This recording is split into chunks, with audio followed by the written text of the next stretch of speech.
Permanece com a Bíblia aberta. Eu vou até fazer um convite para o pastor Alex Arthur aqui ao vivo. O pastor Alex Arthur, na segunda-feira retrasada, ele deu uma aula aqui sobre o Sinédrio, que não pode ficar só para nós aquela aula. Ele tem que compartilhar isso aí com os demais. Peguei ele de surpresa. Pastor, por favor, fala-nos um pouco aqui sobre... Quer falar daqui a pouquinho? Pode ser daqui a pouquinho? Pode ser agora? Vem cá, fala um pouquinho sobre o Sinédrio pra gente.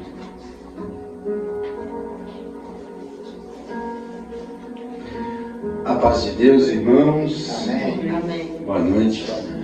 Amados, fui pego aqui um pouco de surpresa, mas um outro dia estávamos aqui no final de um estudo bíblico, onde a graça de Deus aqui nos alcançou, e estávamos conversando aqui no período da época de Jesus a respeito do Sinédrio. O Sinédrio é como se fosse, para entendermos um pouquinho, o Sinédrio, como seria nos dias de hoje, o Sinédrio é como se fosse o Senado, ou a Câmara dos Deputados, onde se resolve todas as questões do cotidiano, sobre as leis, sobre as pautas, enfim. Então, naquele período, tinha os seus senadores, tinha o Sinédrio da capital, ou seja, da região de Israel, e tinha o Sinédrio das pequenas cidades, por exemplo, como a Galileia, como a Judeia, como as regiões, as cidades pequenas tinham seus sinédrios.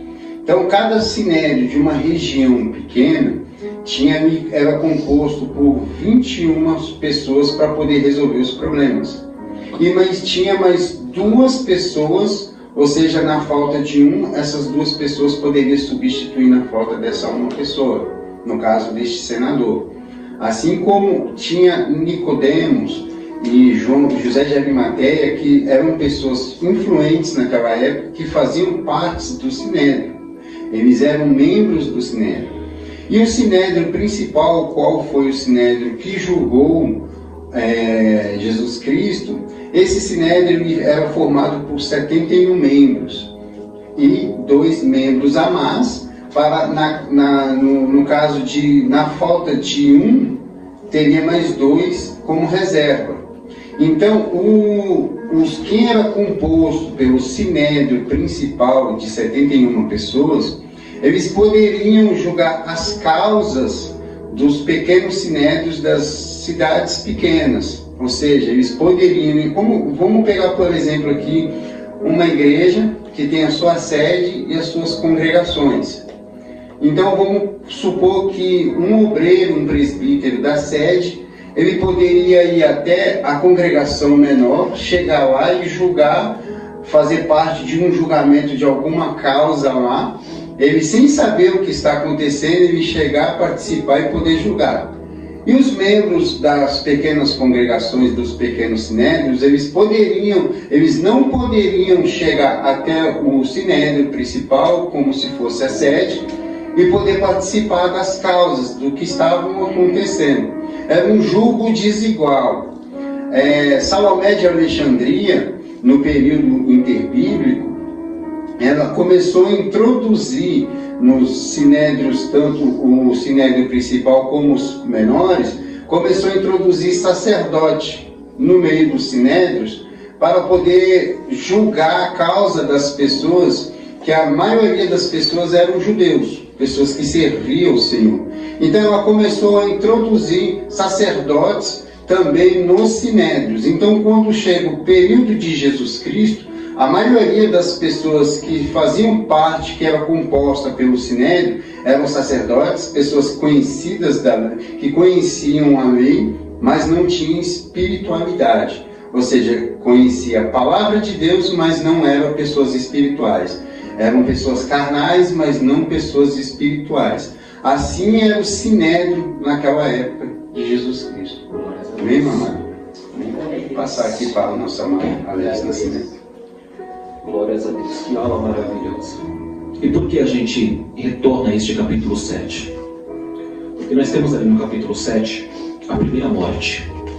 A morte de Estevão, um diácono que deu a sua vida, que entregou a sua vida pela causa do Evangelho.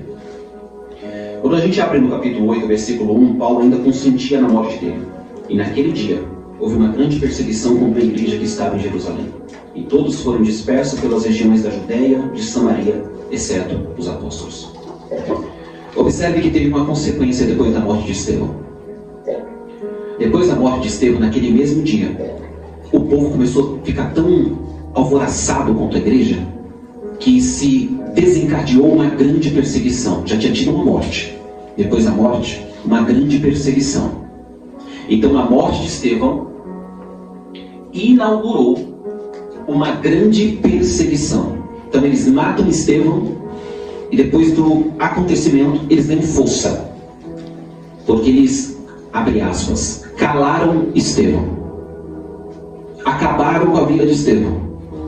E isso gera um combustível tão grande que os mesmos que participaram da morte de Estevão agora declaram guerra contra a igreja. A guerra está declarada. Ao ponto do texto que nós acabamos de ler no capítulo de número 8 do livro de Atos dos Apóstolos, dizer que naquele mesmo dia, no mesmo dia da morte de Estevão, da qual Saulo consentiu na morte dele, começou uma grande perseguição em Jerusalém. E talvez a gente pense, então praticamente a igreja então começou a se destruir ou ser destruída. Observe que o início da perseguição é datada como o início onde a igreja passou a ser dispersada pelas regiões da Judéia e da Samaria, exceto os apóstolos. O que o texto está dizendo aqui é que os que estavam em Jerusalém, por causa da perseguição, teve que ir para outros lugares. E Lucas especifica Judéia e Samaria. Lembra da palavra de Cristo aos discípulos? Naquele período de 40 dias que nós estudamos no capítulo de número 1, onde ele dizia: vocês serão minhas testemunhas em Jerusalém, na Judéia, em Samaria e até aos confins da terra. Vocês vão ser as minhas testemunhas em Jerusalém, na Judéia, em Samaria e até os confins da terra. Sabe onde eles estavam até o prezado momento como testemunhas de Cristo? Em Jerusalém. Só que a promessa que Jesus tinha feito é que quando o Espírito de Deus, aquela unção capacitadora, o poder capacitador da pessoa do Espírito Santo, viesse sobre a igreja, eles sairiam como testemunhas.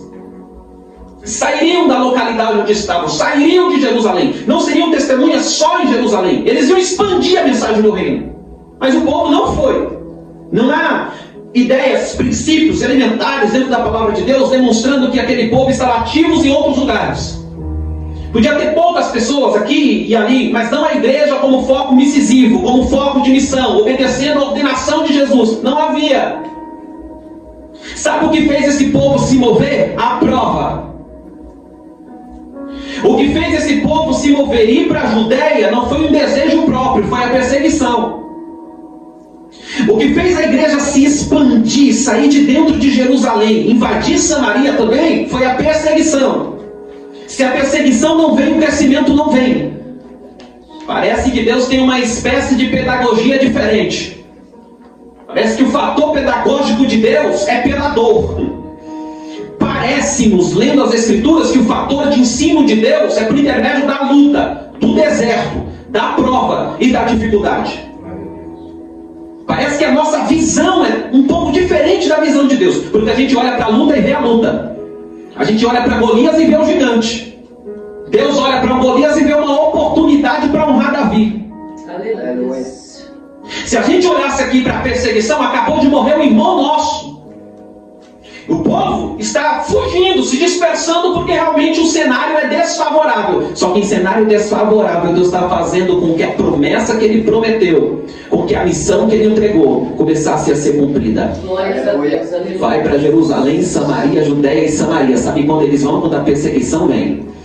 E às vezes a gente fica tão preso no que está acontecendo, pensando: essa prova, essa luta, essa dor veio para acabar. Não veio nada, veio para expandir o que Deus começou.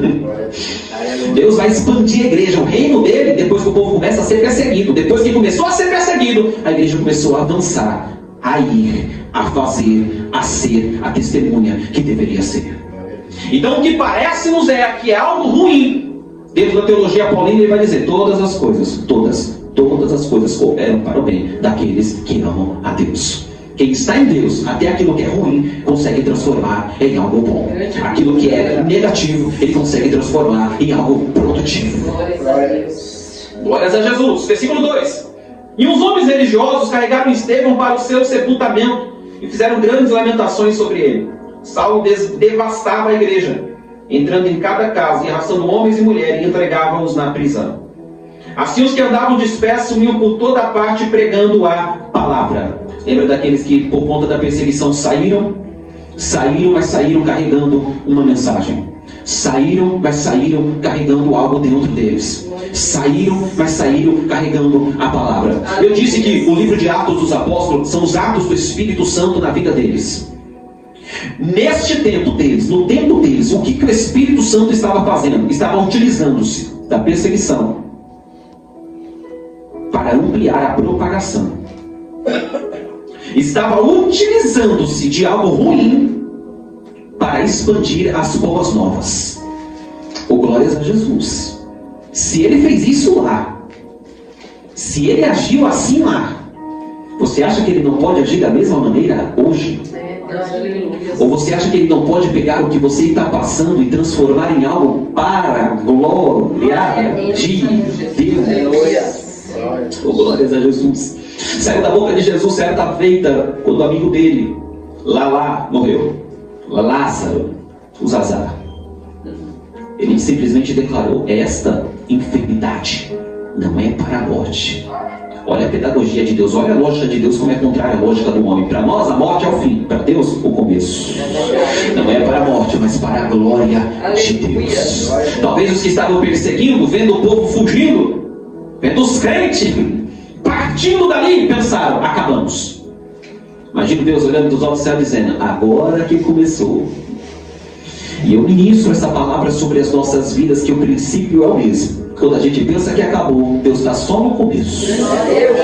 Quando a gente pensa que é o fim, Deus tem vírgulas preparadas para dar continuidade na história. A história da igreja já passou por 2000 anos, e quanto mais perseguida, mais ela cresce. Quanto mais perseguida, mais ela propaga. Eles estão saindo, mas estão saindo com uma mensagem. Estão carregando uma mensagem, porque tiraram eles de Jerusalém, mas não tiraram a mensagem de dentro deles. Oh, aleluia! E eles vão pregando. Então, descendo Filipe, a cidade de Samaria, lhes pregava a Cristo. Lhes pregava a centralidade da mensagem. A centralidade do bom pregador é Cristo. A centralidade de uma igreja é Cristo. A centralidade da mensagem pastoral é Cristo. Os 66 livros da Bíblia apontam para Cristo. Os profetas falavam de Cristo. A lei, os princípios do cumprimento da mesma, Cristo. Tudo na Bíblia Sagrada. Aí Filipe desce para Samaria e não muda a mensagem. Cristo. Carrega a mensagem. Cristo. A mensagem que é o próprio mensageiro, a palavra, o verbo, o logos de Deus. Cristo é a palavra, o verbo revelado de Deus para nós. E Filipe está carregando Cristo. Escute. Existe uma frase por aí que eu gosto sempre de citar. Não fale nada dos outros, pouco de você e muito de Jesus. Aleluia. Um aleluia, Deus, glória a Deus, vou repetir. Não fale nada dos outros, pouquíssimo de você e muito de Jesus. Quando Samaria vê a chegada de Filipe, Filipe não chega sozinho, Filipe chega carregando a mensagem. Filipe não chega sozinho, Filipe chega carregando a palavra. Filipe não chega sozinho, Filipe chega carregando Cristo. É alguém que parece que está disperso, está sendo disperso para outra localidade, mas o princípio da mensagem permanece dentro dele. A prova não tirou Cristo de dentro de Filipe. A perseguição não tirou a mensagem da boca de Filipe. Porque convenhamos dizer, já que já mataram Estevão, estão perseguindo a gente, é melhor a gente se calar. Porque Estevão já foi enterrado. A igreja está sendo perseguida. O próprio Saulo de Tarso aparece no texto colocando muitos crentes para de trás da prisão. Está tão difícil. Irmãos, entendam, o tempo deles primeiro, para depois entender o nosso tempo. Tem um morto, apedrejado, por pregar a verdade. Tem um Saulo doido, prendendo o crente para todo lado. Entrando, o texto diz que ele estava entrando dentro das casas, pastor Alex Arthur. Quando ele descobria que tinha crente Já tem gente morta, tem muita gente presa. E o restante que está sobrando está sendo perseguido e está tendo que fugir. Sabe qual é o melhor fazer? Esquece esse negócio de Jesus. Quer dizer que eu vou servir Jesus e está dando mais problema para a minha vida? Eu vou servir a Jesus, e não somente eu, os outros que estão servindo também estão sofrendo. É melhor negar, é melhor deixar, é melhor abandonar. Aí o texto está dizendo assim: e desce Filipe para Samaria pregando. A prova não tirou Filipe do propósito, a luta não tirou Filipe do propósito. Ele sabe que Estevão morreu, ele sabe que a dor veio, ele sabe que a perseguição veio, mas Filipe está dizendo: eu não nego, se quiser prender, prenda, se quiser matar, mata, mas eu não vou tirar a mensagem da boca. Eu não vou falar, irmãos. O nosso problema é que por coisas muito menores a gente para. Vai estreitar, lá vai a Bezerracil. Por problemas muito menores a gente deixa Jesus. A gente deixa até culto. Não vou por causa disso, por causa daquilo. Os camaradas estavam sendo presos. E não, e você, hoje tem o tal do exame de corpo de delito, né? Você não, agora, antigamente levava um pau. Antes já chegava torto, né? Não, hoje em dia não. Hoje em dia faz aquele exame de corpo de delito, para saber se foi conduzido tudo certinho, se ninguém tocou. Agora imagina como é que os crentes estavam sendo levados aqui para dentro da cadeia. O texto diz que eles eram arrastados de dentro de casa. Vocês acham mesmo que estava fácil servir a Jesus nessa época? Porque tem gente que fala, hoje em dia é tão difícil servir a Deus. Eu pergunto para esse povo, quando é que foi fácil? Mas que hoje é mais difícil. Ah, é? Tu já foi preso por causa de Jesus? Teu pastor já levou pedrada? Já deu umas pedradas na rua fisicamente, pastor? Quase, né? Já apanhou, olha aí. Eu já conheço pastores que apanharam. Já foi cuspido? Já foi levado? Já recebeu coroa de espinho? Não, é que tá tão difícil servir Jesus. Tu deixa de ser, tá fumando, né? Deixa de ser mole, rapaz. Tomar jeito. No mundo se apanhava muito mais. No mundo se era jogado na sarjeta. Agora, não falou comigo. Não vou mais, hashtag chateado. E aí sai falando da igreja pra todo lado. Fica crente em nome de Jesus. Você não sofreu nem metade do que deveria. Verdade. É por isso que não se formou ainda no Evangelho. O Evangelho é luto, o reino de Deus. Jesus Cristo falou que ele é tomado à força. Servir a Deus não é para crente covarde. Estamos cheios de crente covarde, que não pode acontecer nada que para. Não pode acontecer nada que abandona, entrega carteirinha, entrega cargo, diz que não canta mais, não prega mais, pois Deus vai te dar força, Deus vai te dar maturidade. Ele está descendo para Samaria no meio da perseguição, pregando. Oh, aleluia! E as multidões unanimemente prestavam atenção às coisas que Filipe falava, ouvindo e vendo os milagres que ele fazia. No meio de toda a perseguição, o Espírito de Deus continuava operando milagres. Oh, glórias a Jesus! Ei, milagres estavam acontecendo, sim ou não? Sim. Porque Filipe desceu para Samaria. As pessoas estavam ouvindo o Evangelho, sim ou não? Porque Filipe não desistiu. Sabe por que tem gente que não está ouvindo? Porque a gente não está falando. Sabe por que milagres não estão acontecendo? Porque nós não estamos usando a autoridade do nome de Jesus. Mas o mesmo Espírito Santo que trabalhou lá é o mesmo Espírito Santo que está querendo trabalhar aqui. Todavia, não para em meio às vicissitudes do caminho. Porque a Bíblia não está dizendo que não teve dificuldades. A Bíblia está dizendo que eles tiveram que sair do local nativo deles. Fugidos praticamente. Mas por onde eles passavam, o Evangelho passava. Onde eles entravam, o Evangelho entrava. Onde eles iam, o Evangelho ia. Onde eles falavam, Cristo confirmava a mensagem. E o povo ouvia. O texto diz, no versículo de número 7. O pastor Alex Alto, quem falou sobre avivamento. De fato, avivamento não é um culto. Avivamento não é um culto de 2 horas.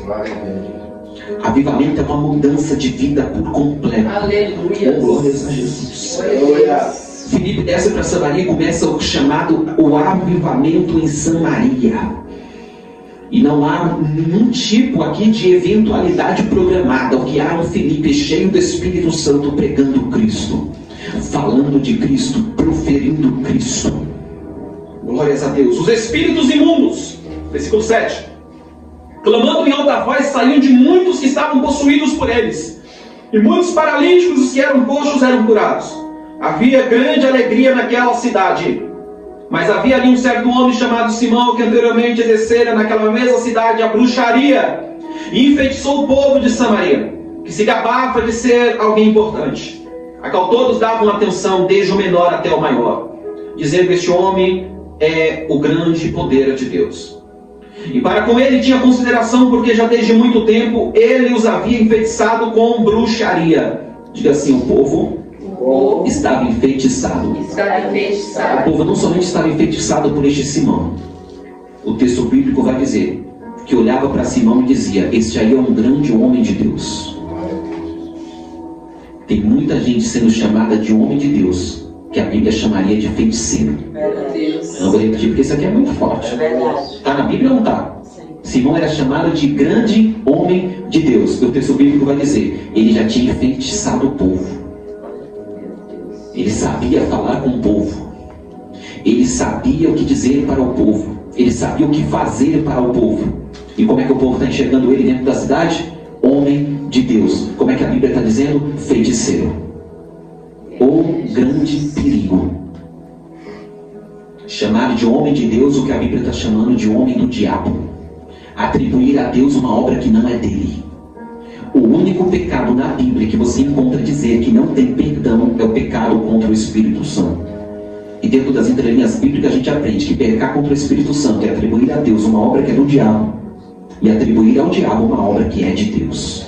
E isso sucedeu quando disseram para Cristo: este aí expulsa os espíritos demoníacos pelo poder de Beelzebul, o príncipe das moscas, pelo poder de Satanás. E aí Jesus deixa bem claro: se pecarem contra o Filho do Homem tem perdão, mas se pecarem contra o Espírito de Deus ou aquilo que ele está fazendo, não haverá perdão.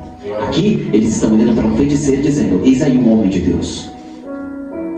Está cheio de gente com o nome de homem de Deus e mulher de Deus que a Bíblia chamaria de feiticeiros e adivinhos, charlatões. Olha só o que o texto diz. Terrível esse texto. Mas como creram em Filipe? Diga assim: Simão só prevalece enquanto Filipe não chega. Porque a mentira não fica onde a verdade mora. Glória a Deus. Simão só está batendo de frente com a cidade porque Filipe ainda não tinha chegado. Oh, glórias. O texto diz: creram nas palavras de Filipe, que lhes pregava a respeito das coisas do reino de Deus, e em nome de Jesus Cristo eles eram batizados, tanto homens como mulheres. O próprio Simão também creu. O próprio Simão, o enganador, o feiticeiro, também creu na mensagem. Tendo sido batizado, ele continuou com Filipe e se maravilhava vendo os milagres e sinais que eram feitos. Ele se converteu, creu, foi batizado e ficou do lado de Filipe, vendo tudo o que acontecia neste percurso de Filipe, os sinais, os milagres e as maravilhas. Só que lembra que ele era um dos bambambam da cidade, que toda a cidade cria nele, que toda a cidade acreditava nele, que toda a cidade olhava para ele e dizia: eis aí o homem de Deus. Quando Filipe chegou pregando o reino de Deus, ele se submete à mensagem de Filipe e passa a acompanhar Filipe e passa a ver tudo que Deus estava fazendo por intermédio da vida de Filipe. Deus nunca tinha usado Simão, mas Simão agora vê Deus usando Filipe. Grande Deus. Ele passa a acompanhar Filipe, vê os sinais, vê os prodígios, vê os milagres. Ora, quando os apóstolos estavam em Jerusalém, ouviram que Samaria tinha recebido a palavra de Deus, e então enviaram para lá Pedro e João. A notícia correu. Filipe desce para Samaria, Deus desce com Filipe, e a notícia começa a correr. Irmãos, não importa o lugar, se Deus descer com você para um lugar, vai dar o que falar. Glórias a Jesus.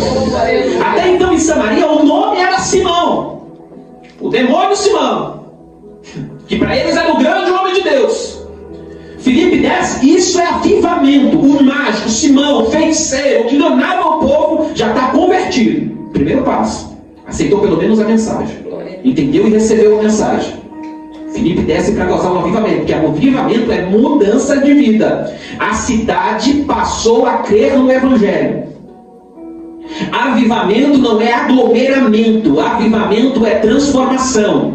Não se diz que está acontecendo um avivamento quando se tem uma grande afluência de pessoas. Se diz que está acontecendo um avivamento quando tem mudanças de vida onde as pessoas estão. Avivamento não é multidão, avivamento é transformação. Aleluia. É o que está acontecendo em Samaria, um avivamento. As pessoas estão sendo transformadas. Aleluia. Os quais, descendo, Pedro e João oraram por eles, para que eles pudessem receber o Espírito Santo, porque ainda não tinha vindo descido sobre eles, mas somente eram batizados em nome de Jesus. Então colocaram as mãos sobre eles e eles receberam o Espírito Santo. E Simão está vendo. Vem Pedro, vem João, Filipe já tinha feito a obra inaugural, Filipe já tinha batizado aquele povo em nome de Jesus. Quando o povo lá de Jerusalém, a sede de Jerusalém, ficou sabendo, mandaram 2 representantes, Pedro e João. Desce lá para Samaria que o manto está acontecendo lá. Filipe está quebrando tudo, a mensagem está entrando, o povo está se convertendo, está se batizando. João chega dizendo, já se batizaram, já creram, batizaram, receberam o Espírito Santo? Não, começaram a colocar a mão na cabeça do povo. Imagina a mensagem, receba agora o Espírito Santo. Recebam agora o Espírito Santo. O avivamento tem que ser completo. Recebam agora o Espírito Santo. Aí Simão, irmãos, vendo a cena, o texto diz, versículo de número 18, vendo que pela imposição da mão dos apóstolos era dado o Espírito Santo, Simão disse, já sei, eu vou comprar o poder. Já que Pedro e João estão pondo a mão na cabeça deles e o Espírito de Deus está vindo sobre a vida do povo, eu vou pagar para ter aquilo que Deus está dando para eles. Aqui vai a primeira lição que Simão vai ter que aprender. No Evangelho os dons de Deus não estão à venda. Deus não tem barraca gospel dizendo aqui dom da revelação é 50, dom da profecia é 100. Deus não vende dom espiritual, porque dom é carisma, carisma é graça, graça é presente. Deus, aleluia. Aí Simão está olhando e está dizendo, eu vou comprar, eu vou pagar. Vai. Vamos ver o que o texto diz. Pedro disse, o teu dinheiro pereça contigo. Porque ele vai dizer no 19, dá-me também deste poder, para que aquele sobre quem eu colocar a mão possa receber o Espírito Santo.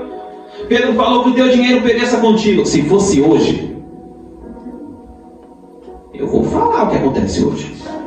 Na hora que Simão dissesse, eu tenho um dinheiro guardado aí, estou querendo esse poder. E aí, Pedrão, dá quantos? Era capaz de Pedrão dizer assim, o culto acabou aqui, nós temos que fazer uma reunião principal aqui com Simão. Simão, o negócio é o seguinte, é tanto. E aí ia vender aquilo que não se vende. Verdade. Como é que você vai vender aquilo que não é seu? Aí Pedro vai dizer, aqui não funciona desse jeito não. Glória a Deus. Deus não está preocupado com o seu dinheiro. Aleluia. Deus não vai te dar dons espirituais de acordo com aquilo que você pagar. É verdade. Simão estava pensando que aqui funcionava do jeito que funcionava lá fora. Só que onde tem um Pedro posicionado, Simão não prospera. Glórias a Jesus. Onde tem um Pedro posicionado em Cristo, Simão não prospera. Olha só, seja o teu dinheiro que pereça contigo, porque pensaste que o dom de Deus se compra com dinheiro? Tu não tens parte nem sorte neste assunto, porque o teu coração não é reto aos olhos de Deus. Quer dom espiritual, mas não quer. Olha, eu vou aqui traduzir o que Pedro está dizendo para Simão. O teu problema não é ter, o teu problema é ser. Você quer dom espiritual, mas não quer retidão. E dom espiritual não é para quem vive de qualquer maneira. Se você quisesse receber, não é pagando, é vivendo. Glória a Jesus. Pedro está dizendo para Simão, Simão, quer dom espiritual? Tem que ter retidão na sua vida moral, não é espiritual, no seu caráter. Deus não vai te entregar pela sua carteira, Deus vai te entregar pela sua vida. Deus não entrega dom espiritual porque tu é um empresário ou não, rico ou pobre. Deus te entrega de acordo com a necessidade da igreja e o teu posicionamento. É verdade, sim. Aleluia. É sobre o que Deus precisa e quem você é. Porque o dom serve tão somente para servir e não para ser servido. Sabe o que Simão queria? Pergunte o quê? Simão quer? Pergunte o quê? Oxi, dá trabalho para aprender. Pergunte o quê? O que Simão queria era comprar para usar para o próprio benefício. Verdade. Lembra que ele era o grandão da cidade? Sim. Aí Simão está tendo que aprender que no reino de Deus, grandão só tem um. Aleluia. E o grandão do reino não vende nada para ninguém. Oh, glórias a Deus. Aleluia. Aleluia. Arrependa-te, pois, da tua maldade, e ora a Deus, para que porventura o pensamento do teu coração te seja perdoado. Porque eu percebo que está em fel de amargura e em laço de iniquidade. Respondendo, porém, Simão disse: orai ao Senhor por mim, para que nenhuma das coisas que dissestes venha sobre mim. Tendo ele testificado e pregado a palavra do Senhor, retornaram para Jerusalém e pregaram o evangelho em muitas aldeias dos samaritanos. Diga assim: perseguição. Perseguição. Abençoada. Abençoada. Se a igreja não fosse perseguida, Samaria não seria instruída. Verdade. Você está entendendo que o que você está passando não é prova? É projeto de Deus. Talvez se você não estivesse passando por aquilo que você está passando, Deus não faria você viver aquilo que você vai viver. É verdade. Tem um propósito por meio da dor. Existe um propósito por meio da dor. Tem algo de Deus aí no que você está passando. Eu vou repetir isso daqui porque eu senti o céu nessa palavra. Tem algo de Deus em meio àquilo que você está passando. Eu creio, Deus. E o anjo do Senhor falou a Filipe dizendo: levanta-te e vai em direção ao sul, ao caminho que desce de Jerusalém para Gaza, que está deserto. Primeiro passo: Filipe, levanta-te. Peraí, a obra estava sendo feita em Samaria, sim ou não? Sim. A obra parou em Samaria? Não. O Espírito Santo está dizendo para Filipe: eu tenho uma coisa nova para você fazer. Porque tem gente que para naquilo que deu certo. Não, peraí, se deu certo aqui, eu continuo aqui. O Espírito Santo está dizendo: levanta-te. Essa palavra levanta-te vem no significado de posicione-se porque eu vou te usar. Glórias a Jesus. Posiciona-se porque eu vou te usar. Posiciona-se porque não acabou. Posiciona-se porque não é somente aí. Posiciona-se porque tem algo mais. Posiciona-se porque eu tenho algo a mais para te fazer. É interessante que Filipe tem uma audição espiritual porque ele está ouvindo o anjo falando com ele. O anjo é o mensageiro de Deus. O mensageiro de Deus está falando com Filipe. Levanta-te, Filipe. Levanta-te, toma uma posição, Filipe. Porque aquilo que você já viveu é aquilo que você já viveu. Só que crente não vive do passado. Crente vive do presente para o futuro. O que o anjo está dizendo é: tem algo novo. Levanta-te e vai. E levantando-se ele foi. E eis que um homem da Etiópia, diga assim: levantando-se ele foi. Queridos, vai acontecer aqui uma obra de evangelização, porque ele foi.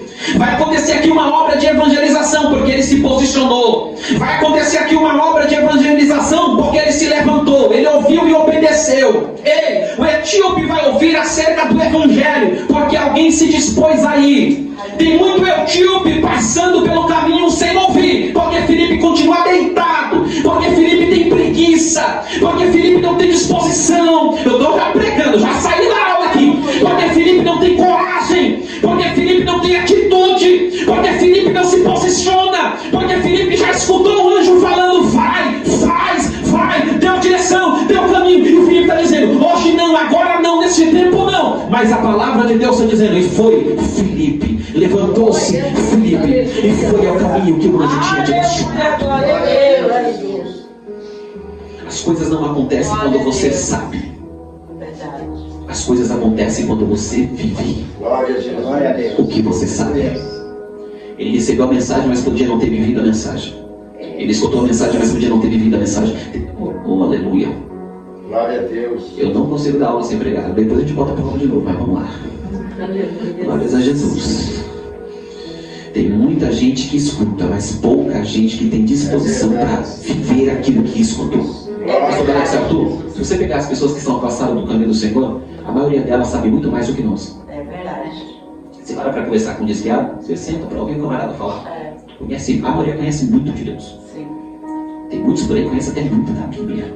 E sai falando porque isso, porque aquilo. Até vídeos de pessoas aí falando no grego, no hebraico, no aramaico, falando isso, falando aquilo, e você fica: meu Deus, quanta sabedoria, quanto conhecimento. Mas conhecimento longe de Deus é nulo. É verdade. Eu prefiro conhecer pouco e estar perto dele do que conhecer muito. Glória a Deus, glória a Deus. Eu creio, Jesus. Escuta a mensagem, vai, o Espírito de Deus está levando. Você está percebendo que o Espírito de Deus está fazendo aqui no livro de Atos dos Apóstolos? A igreja não para, a igreja ela está sempre em movimento. Quem para somos nós. Vira e mexe, a gente está parado, encostado, querendo sombra, água fresca, de preferência rede e água de coco para beber. Pensa na geração preguiçosa, é a nossa. Nós somos talvez uma das gerações mais preguiçosas do Evangelho. Quando você vê as ações dos apóstolos aqui, por quê? Porque o Espírito Santo foi só conduzindo, e eles indo, ele conduzindo, e eles indo, ele conduzindo. íamos indo, eles iam. Às vezes a gente até escuta, mas tem medo. Escuta, mas não vai. Escuta, mas se pergunta, condições eu não tenho, como é que eu vou? Escuta, mas se pergunta, como é que eu falo ali? Como é que eu faço isso? Queridos, entenda de uma vez por todas, não era Filipe falando, não era Filipe fazendo, não era Filipe direcionando. Quem estava dando a direção de tudo era Deus. Filipe só ia. Eu gosto muito do patriarca, do pai na fé, Abraão, porque a fé dele realmente era terrível. Deus simplesmente chega para ele, olha para ele e diz: sai da tua terra, do meio da tua parentela e vai para uma terra que eu te mostrarei. Isso aqui é loucura, porque uma coisa é Deus chegar para nós, dar um endereço e dizer: vou te levar para o endereço tal, vai chegar lá no dia tal, vai ter isso e aquilo te esperando. Deus não prometeu nada, Deus só falou para ele: sai, e ele sai. Para onde? Não sei. E como é que sai? Quem mandou eu sair me garante o destino. Quem mandou sair é meu GPS. Quem mandou sair conhece para onde eu for. Isso é fé. É ir não porque sabe onde vai chegar, mas ir porque sabe quem chamou para ir. Deus, aleluia. Glórias a Jesus. O anjo vai falar para ele, vai dar o endereço para ele. Glória a Deus. Vai lá. Levantando-se, ele vai. E esse homem da Etiópia, grande autoridade, rainha dos etíopes, o qual era encarregado de todos os seus tesouros, havia vindo adorar em Jerusalém. Estava retornando, assentado na carruagem, lia o profeta Isaías. Olha só o versículo 29, preste muita atenção na leitura da palavra daqui para frente. Então o Espírito disse a Filipe: aproxima-te e ajunta-te a esta carruagem. E Filipe, correndo até ele, ouviu que lia o profeta Isaías e disse: entendes tu o que lês? O Espírito Santo diz: apressa-te e acompanha a carruagem. Em cima da carruagem está o Eutico, e lendo Isaías capítulo de número 53, lendo tudo e não entendendo nada. Aí Filipe se apressa. Ei, tem hora que a gente tem que entender isso aqui. Filipe se apressa, porque o Espírito de Deus falou para ele: ei rapaz, apressa-te e acompanha. O que o Espírito Santo estava dizendo para Filipe era: chega de lerdeza no caminho, está chegando na hora de acelerar a tua velocidade. Aleluia. Eu vou profetizar sobre a nossa vida aqui. Glória. Que Deus vai pôr velocidade na nossa vida espiritual. Glórias a Jesus. Levanta a mão para receber em nome de Jesus. Deus vai dar velocidade em nossa vida espiritual dentro do reino. Porque tem, eita Jesus que fala constante, porque tem coisas que estão atrasadas. Eu vou repetir porque o céu está botando uma palavra na minha boca. Tem coisa atrasada na nossa vida, que o Espírito de Deus te trouxe hoje aqui para te dizer, nesta noite de estudo, nesta noite de ensino: eu vou apressar teus passos dentro da Deus vai apressar teus passos dentro do reino dele, porque tem coisas atrasadas que ele está dizendo: apressa-te que eu vou fazer, apressa-te que eu vou fazer, apressa! O Espírito vai dizer para Filipe: apressa-te, Filipe. Glórias a Jesus. Oh, aleluia. Quando ele se aproxima, ele escuta, ele lendo Isaías 53. Aí ele abre a boca para perguntar: tu está entendendo o que lê? Olha a resposta do etíope: como eu poderia, se ninguém me orientar? E rogou a Filipe que subisse com ele e se assentasse. Filipe pergunta para ele: você está entendendo a leitura? Porque a leitura sem entendimento é perca de tempo. Você está entendendo a leitura? Ele vai dizer assim: não posso entender porque não tem ninguém para me explicar. Eu estou lendo, mas não estou entendendo. Eu li, mas eu não compreendi. Quando Filipe pergunta, Filipe se põe num posicionamento de aquele que estava entendendo o que estava acontecendo. O etíope olha para ele e diz: sobe na carruagem e me explica. Sobe na carruagem e me sirva. Sobe na carruagem, explica para mim aquilo que eu não estou entendendo. Olha a necessidade que nós temos de conhecer a palavra. Tem alguém dizendo: eu li a palavra e eu não entendi a palavra. Filipe está dizendo: pode deixar comigo. Tem alguém dizendo: eu li a palavra e não compreendi a palavra. Filipe está tão cheio do Espírito Santo que ele sobe na carruagem e começa a trazer a explicação que ele precisava. Olha só, Aleluia. o texto vai dizer assim: e o lugar da escritura que lia era este. Olha o que ele estava lendo sem entender. Ele foi levado como ovelha para o matadouro, e como cordeiro mudo diante do que o tosquia. Assim ele não abriu a sua boca. Na sua humilhação foi tirado o seu julgamento. E quem declarará a sua geração? Porque a sua vida é tirada da terra. E respondendo o eunuco a Filipe disse: eu te peço, de quem que o profeta estava falando? De si mesmo ou de algum outro homem? Então Filipe abrindo a sua boca. Então Filipe, abrindo a sua boca. Então Filipe, abrindo a sua boca. Efata, abra-te. Então Filipe, abrindo a sua boca. Oh, glórias a Jesus. A igreja não pode se calar. A igreja tem que abrir a boca. Deus do céu, o Senhor Deus, estes dias estava ministrando a palavra ao meu coração, dentro de João capítulo 6, a multiplicação dos pães e peixes. Eu fiquei me perguntando, Deus, o que tem de novo dentro deste texto? Já preguei mais de 10 vezes, todo mundo já ouviu essa mensagem, todo mundo já pregou essa mensagem, todo mundo já estudou essa mensagem. O que eu posso tirar de novo dentro deste texto? Aí o Senhor falou, o mesmo. O qual mesmo? Ele falou, o menino. O que tem o menino? O menino com 5 pães e 2 peixes. Eu perguntei, por que tem algo novo dentro disso? O Senhor foi ministrando ao meu coração, eu quero compartilhar com vocês aqui, porque Filipe abriu a boca, e eu fui entender por que tem muita gente fechando a boca dentro daquele texto. Porque dentro daquele texto, primeiro, o jovem não tem nome. O jovem levou a marmitinha dele só para ele 5 pães e 2 peixes, coisa muito pouco, para 5 mil homens, sem contar mulheres e crianças. O que ele tinha, aparentemente, era pouco demais. Quem deveria servir, Jesus falou, e aí, dá de comer para essa multidão. Falou para quem? Para os discípulos. Quem deveria servir é quem andava com Jesus, tem nome registrado dentro da Bíblia, tem o cargo de ser discípulo de apóstolo, discípulo de Jesus, andava do lado do mestre. A gente olhando para aquela caravana, quem tinha condições? Os discípulos. Olhando para aquele menino, não tem condição nenhuma. Agora eu fiquei pensando, e Deus falando no meu coração, sabe o que está acontecendo? Tem muita gente que tem o alimento que eu preciso, que está olhando para os grandão, Pedro, Tiago, João, olhando para aqueles que andam do lado de Jesus, dizendo, se Jesus for usar, vai usar eles. Se Jesus for usar, vai tocar na vida deles. E Jesus está dizendo aqui para a nossa vida, abre a tua boca que eu ainda uso o menino com 5 pães e 2 peixes para alimentar a multidão. Ei, Filipe abriu a boca porque o Espírito de Deus estava dentro dele. Deixa eu te dizer isso daqui. Se o Espírito de Deus estiver dentro da tua vida, não tem público grande, não tem público pequeno, não tem gente grande, não tem gente pequena. Tu abre a boca e Deus confirma. Sorriso de crente, você mandou o seu lado, diga para ele, abra a tua boca que Deus vai te usar. Abra a tua boca que Deus vai te usar. Jesus. Abrindo a boca, vamos lá, correr aqui porque é muito versículo. E ele abrindo a boca, começando nessa mesma escritura, lhe pregou acerca de Jesus. E eles indo em seu caminho chegaram até certa água. E o eunuco disse, eis aqui água. O que me impede de eu ser batizado? E disse Felipe, se tu crês de todo o teu coração, você pode. E ele respondendo disse, eu creio que Jesus Cristo é o Filho de Deus. Aleluia. E ele mandou parar a carruagem. E ambos desceram a água, tanto Felipe como o eunuco, e ele o batizou. Glória a Deus, aleluia. Quanta gente que foi batizada aqui? Tempo. Quantos que foram batizados aqui? Diga 1. Só o eunuco. Então quer dizer que Deus soprou uma mensagem no coração de Felipe para ele ir por este caminho que Deus deu. Pediu para ele correr em direção à carruagem. Quer dizer que ele subiu na carruagem, gente que ele nem conhecia. Começou a abrir a boca e pregar o evangelho dentro daquilo que estava dentro do texto. Quer dizer que o Espírito de Deus fez tudo isso por causa de uma alma. É, Jesus, aleluia. Porque para nós a gente pensa que para Deus tem que ser 10 almas de uma vez. Aí a gente se alegra. 50 almas de uma vez. O Espírito Santo está nos mostrando que se tiver que ir por causa de um, glória a Deus, aleluia. se tiver que falar por causa de um, fale.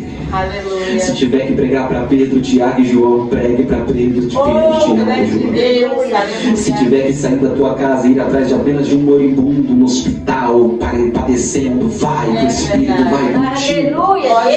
Oh, glórias, olha só, ele prega, ele se batiza.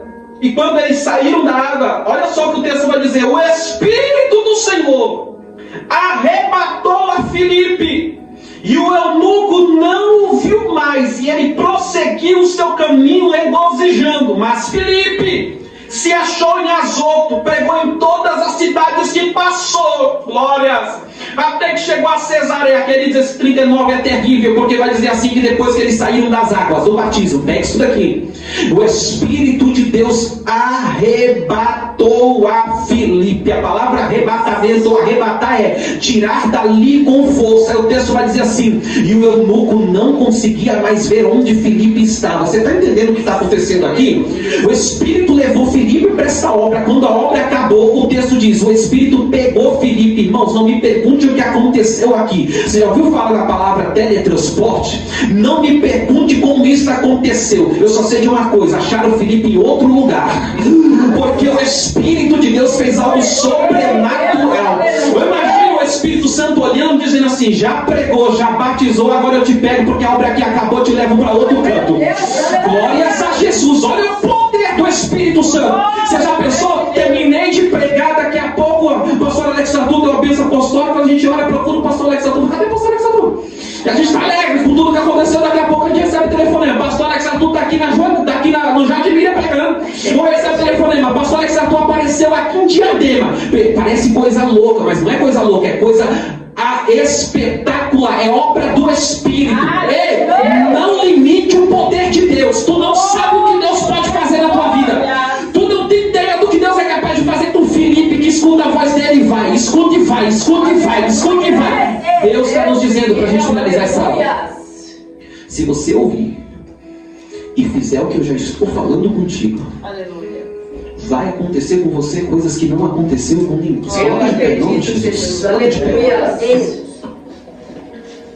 Este é o Espírito Santo apresentado dentro do livro de Atos dos Apóstolos. Cá para nós, o Evangelho só é chato para quem não vive ele de verdade. Nós não temos nem ideia do que o Espírito de Deus é capaz de fazer através das nossas vidas. Eu estou sentindo Deus nessa palavra.